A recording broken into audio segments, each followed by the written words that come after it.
लोकजागरण हिंदी मराठीमध्ये आपले सर्वांचे स्वागत।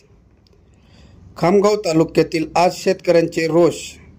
स्वाभिमानी शेतकरी संघटनेचे जिल्हाध्यक्ष अमोल पाटील यांच्या नेतृत्वाखाली शेकडो शेतकऱ्यांनी माजी मुख्यमंत्री आणि उपमुख्यमंत्री देवेंद्र फडणवीस यांना काळे झेंडे दाखवत तीव्र निषेध व्यक्त केला आहे। शेतकऱ्यांच्या प्रमुख मागण्या आहेत खामगाव तालुक्यातील तातडीने वला दुष्काळग्रस्त जाहीर करावा, सरसकट कर्जमाफी दिली जावी आणि सोयाबीनला 8,000 रुपये व कापूसला 12,000 रुपये हमी भाव मिळावा।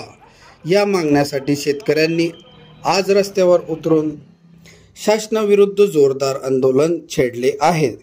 शेतकऱ्यांचे इशारे स्पष्ट आहे, जर मागण्या मान्य झाल्या नाही तर आंदोलन आणखी तीव्र होईल। बघत रहा लोकजागरण हिंदी मराठी।